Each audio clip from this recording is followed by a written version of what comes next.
indigenous person, the whole tribal thing. I happen to be of that particular blood. I can get away with it. They were like, for God's sake, do not make him sound like he's native. Okay. You know that bison don't talk, right? That's what my therapist has been telling me for years. And I believe bison don't talk. No, it's because the jackrabbits won't shut up. So yeah, I mean, and plus work is work. People are like, why did you do all those Barbie movies? You know how much they pay me to do Barbie movies? I am a polyphonic prostitute. Voice for food. And yes, with the top hat and spray cheese. I'm sure you probably gotten asked this, but in DBZ with Piccolo, can you please say the balls are in there? Please say it.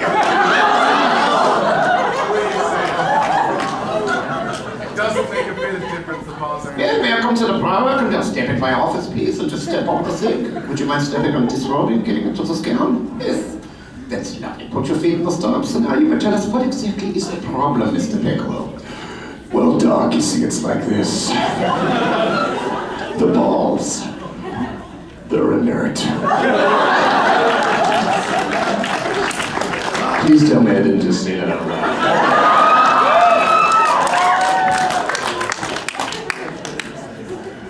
Thank you. You're welcome. Yes? No. Yes. All of them. You know, there's not a thing out there that I wouldn't. When I audition for, like, people hate going in after me, because I will audition for every character in the show. Male, female, otherwise. Because the more spaghetti you throw at that frickin' wall, the better chance something's gonna stick. I mean, you know, Gundam, I read for all 5 of them. I was surprised to get duo. Every show I go in for. As far as a character that I love, that I really wish I could have, it's no secret, my favorite show out there for a long time was Pinky and the Brain. It's all part of my plan to take over the world. I would love to. I've got to do some cool stuff. I was the voice of Hermie the Elf in Rudolph and the Island of Misfit Toys. Hermie, Yukon. I'm independent. Not if you don't, you know. Hermie the, by the way, I finally figured out as an adult, gay elf.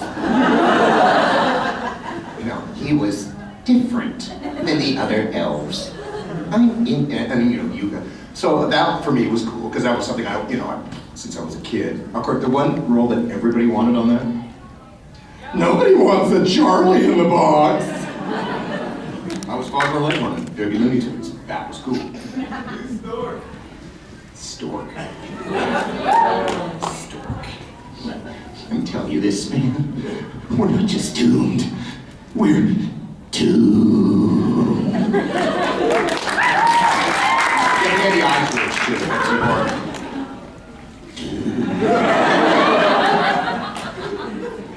This might be look smart, right? I am Napoleon, I swear to you I am.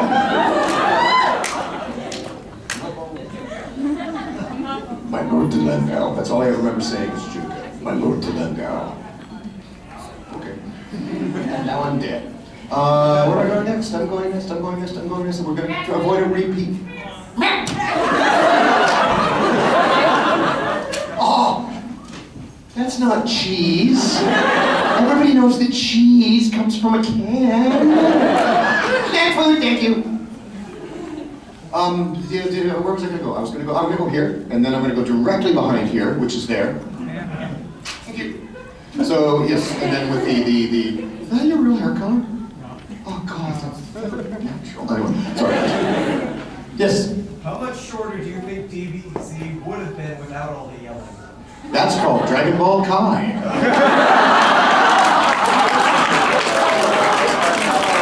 And the whole series is 7.25 minutes long.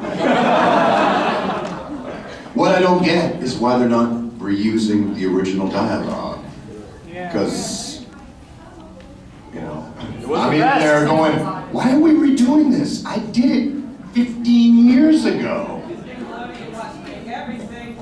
I don't mind. It's like, if you want to pay me to do it again, I'll do it again. And it's kind of cool because this time I get it. Ladies and gentlemen, Amelie Belcher! Hi, Emily. Sorry. I've sent them to swarm your booth tomorrow. Good. They can still hear us. I was just at your booth earlier. I like you. I was too. So- Love you, Abby. Yes. Everyone, sorry. How was it like when you were doing the voice for the... I'm sorry, I completely lost our train of thought where something interrupted the room. I love you, Army. Yes? Can you do the, No. can you, Hero and, Hero and Me? Or something? What, in the baths? I did not say that out loud. I was just talking about hygiene. Where they first met? Yeah, when you like use the, when Carol used the torpedo to have kids on The torpedo.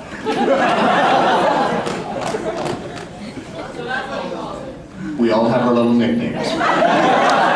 Dude, that was like 8,000 years ago. I do not remember the dialogue. It wasn't when he blew it. No, I blew up Death Side. I have no idea. I wish I could say something brilliant and they go like, well, it's totally cool. He totally made the scene happen just like it was there in the moment, but I got no damn idea what the hell they said. Just scream. I actually know the entire line. What is it? All of Duo's lines through the first chorus. That's awesome, Security. Anyone can see that you're the bad guy here. Are you okay, lady? Is the line. Are you okay, lady? And he's talking to you? Oh, okay. I thought he was talking to you. I told you, when I first went into the studio to record this, I'm looking up and go, oh, okay, you know, it's cool. I thought I was playing a guy. Like, oh, there's a guy, Scott. No, that's a girl. No, that's a dude. No, that's a chick. That's a dude. That's a dude. Well, he sure is pretty. Okay, sorry, I completely forgot the line. Anyone can see you're the bad guy here. Are you okay, lady? He's talking to Alina because Gato has his gun pointed at her. That's not nice of you. Well, anyone can see that you're the bad guy here. Are you okay, lady? Show me on the dolly where he touched you.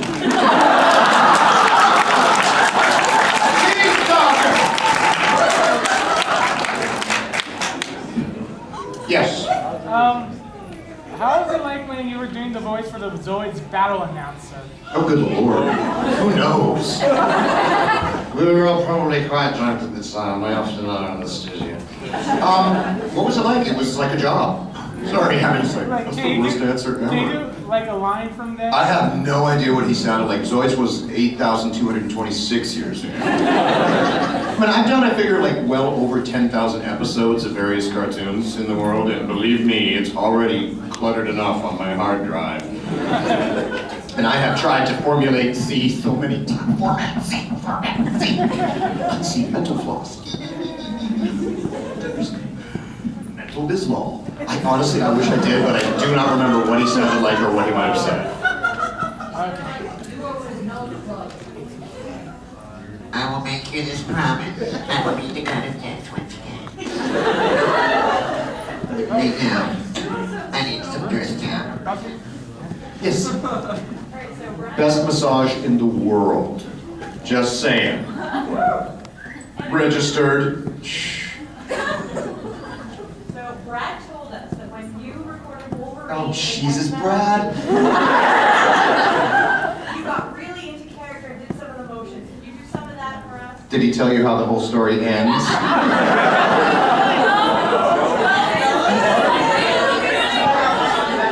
Brad delights in telling this story. I've seen it on the interweb. Voice acting is much more physical than most people would think it is, with the exception of Ian James Corlett, who is a genius just standing there with his hands in his pockets. You know, it's not just standing there with your hands in your pockets talking. So yeah, especially fight stuff like that, you get ridiculously physical in there. All right, I'll completely embarrass myself, because why not? My hockey team has already done that for me. Too soon. There was a dude sitting next to me on the plane wearing a frickin' Bruins jersey. It's like, okay, you know what? We know you won. Now you're just being very bad. So, I'm playing Wolverine, the most badass character ever to grace a comic book. Damn skippy. Because I'm huge, you know, and I'm like lifting up trucks and throwing them at Sabretooth or something, and it's just like...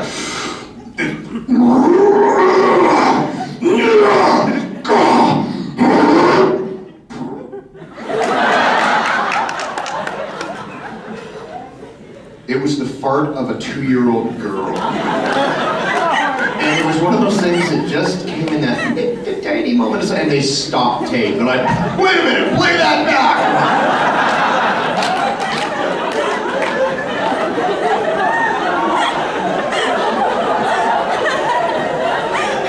Well, I now no longer have any pride or dignity whatsoever. Yes?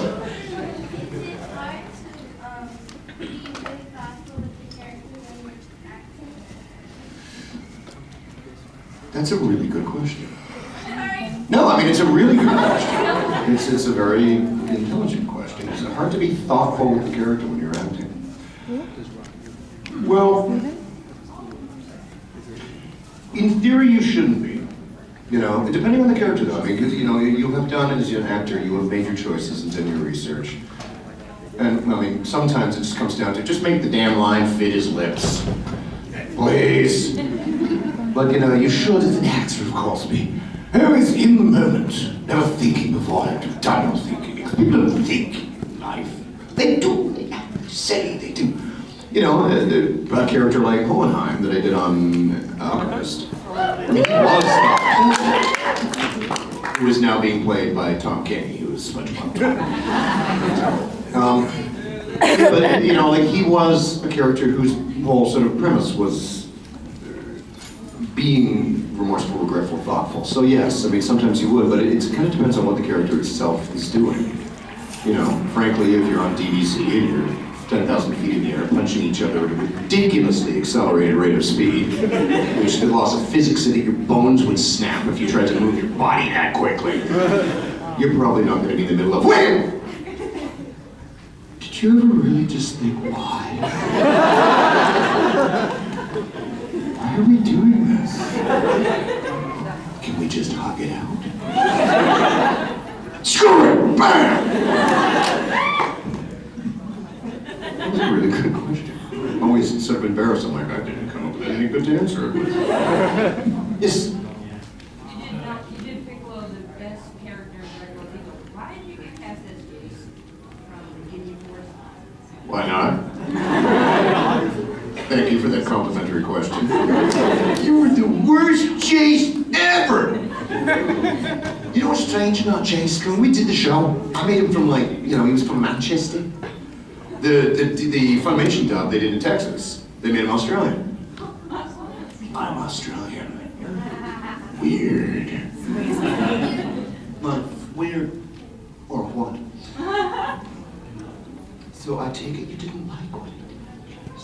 It was, I mean, I was Piccolo, Jace, Karone, Majin Buu, Old Kai, South Kai, Tabura, Dr. Brief. I was like 40 different characters in the show in the original go-around. And they're just like, come up with another one, make it sound different, go. And my all-time favorite, and there's a trading card for him. Farmer in Field. The role I was born to play. Farmer in Field. If you see one character this summer, let it be Farmer in Field. I went off on a tangent, didn't I? Oh, good God, they're back. Yes. What was your favorite character to play? All of them. Honestly, all of them.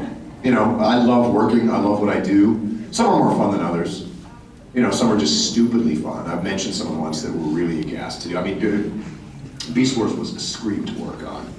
For me, everyone else is like, Scott's got one of his 4-page scenes with himself. I think we're going to coffee now. It's even finished talking to him. Like, you're the one talking to yourself now, pal. Just say it is all. know, good script, good writing makes a big difference. A lot of the stuff we do, and we don't do so much of it anymore, but I've done, you know, hundreds of things that, you know, your basic Saturday morning cartoon fare, right? You know, something man will save the world in 22 minutes and sell you some toys and breakfast cereal. Not a lot of joy in that. Some of the better written stuff that we're working on now is great. I like actually working on Johnny Test, it's very funny. But the anime, what's nice about it, with the exception of going, why are we always yelling on DBZ? Is going, you know, there's a story arc that you can actually follow and go, oh, it doesn't just happen. It's a little bit more like working at the soap opera. Tune in and find out what happens next. Will Duo ever come out and say to Hero what? Never mind. He started. Yes.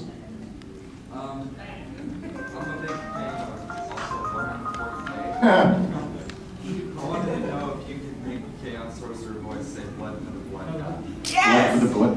I have no idea what he sounded like. Crazy, basically. What?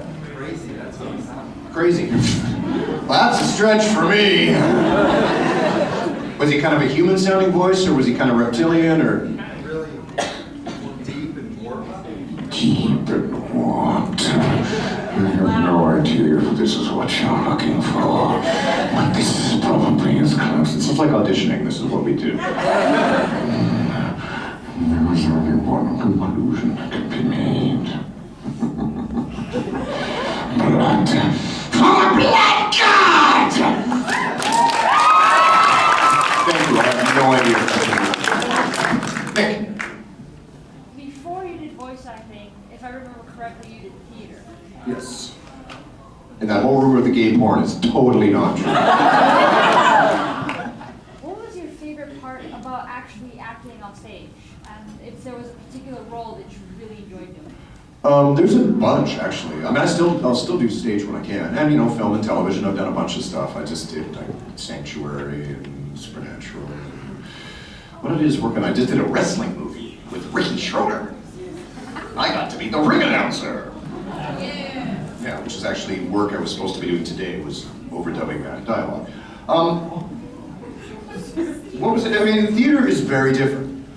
As far as, I mean, the differences between theater and film and television acting are much greater than the differences between theater and voice acting. Because it's the same freedom. The last play I did in Vancouver was a show called Easy Money. It matters not what it was. I played 14 different characters in that show. And it was like, you know, 8-second complete changes. I went from Joan Rivers to, some old Borscht Belt comic in like 18 seconds. You had a team of like 6 people right away. It's like, whoa, can we talk, you know? I kind of get to do what I do in the studio, except there's actually somebody watching. You know, generally I like being in the studio because this kind of thing of sitting up here terrifies me. I'm fairly shy. So, but you get that same ability to really create characters rather than, you know, film and television. It's like, you know what, they really loved your audition, but your hair's 1/8 of an inch too long, so they just can't use you. Great. You know, and it's sitting around for 16 hours. And you get a very immediate response, and, you know, like, you know, actors like to hear applause. It tells us that people like us. And there's an energy too. Thank you. Okay, I was totally not fishing for that. I was totally not fishing for that.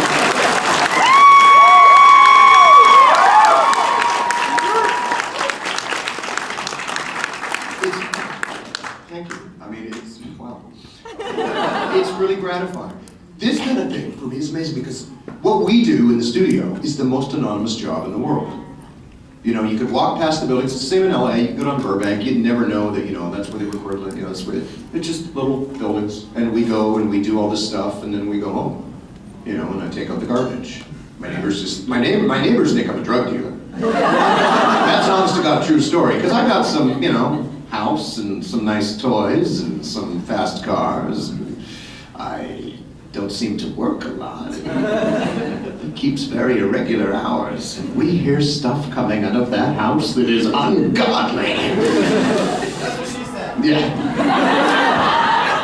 Put it this way, I leave my Harley parked on the street unlocked and I will often leave my doors open. I live in a big metropolitan city full of crime. They don't mess with me. If only they knew, it's like, I'm a children's entertainer! And I have a studio in my house that's not well insulated, so they do hear some very strange things going on. And I just derailed myself. Where was I going with this? What it was like to work in theater, and what was your favorite role to? Well, so, this for us, I've sort of tangented a bit, but, to come down to a convention and suddenly get a chance to meet you guys and have you go, we like what you do. It's like, wow, it's so cool.